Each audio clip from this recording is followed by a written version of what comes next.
பார்த்துட்டு இருக்கிறது வந்து பச்சைமலையில் இருக்கக்கூடிய மங்களம் அருவி. இது எங்கே இருக்குது அப்படின்னு கேட்டிங்கன்னா திருச்சி மாவட்டத்திலேருந்து துறையூர்லேருந்து கரெக்டாக 50 கிலோமீட்டர் தொலைவில் இருக்குது இந்த மங்களம் அருவி.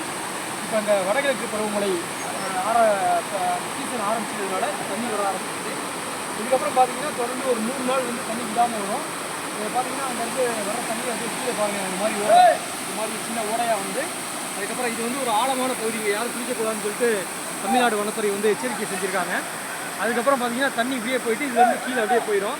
இந்த தண்ணி எங்கே போகுது அப்படின்னு கேட்டால் விஸ்வகுடி டேமுக்கு போயிடுது. பெரம்பலூர் மாவட்டத்தில் இருக்கக்கூடிய விஸ்வகுடி டேமுக்கு போயிடுது. இப்போ நீங்கள் பார்த்தீங்கன்னா இந்த மங்களம் ஃபால்ஸ் வந்து என்ன அப்படின்னு கேட்டிங்கன்னா இது வரது வந்து ஹெர்பல் வாட்டர், மூலிகை தண்ணி.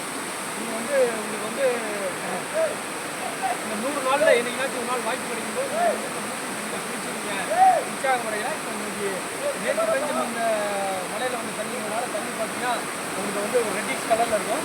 பட் வந்து இதுதான் நார்மல் ஃப்ளோ வந்து இந்த வாட்ரு.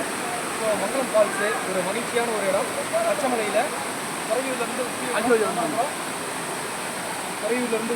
சோதனபுரத்துலேருந்து டாப் செங்காட்டுப்பட்டியிலேருந்து உள்ளே வளர்ந்துட்டே பார்த்தீங்கன்னா நாடா தெரியும். அந்த லெஃப்ட்டில் வந்து பார்த்தீங்க அப்படின்னு கேட்டிங்கன்னா சின்ன பக்கம் பெரிய பக்கம், அதுக்கப்புறம் வந்து ஓடக்காடு புதூரில் வந்து கரெக்டாக வந்து ஒரு 5 கிலோமீட்டர் வந்துடும்.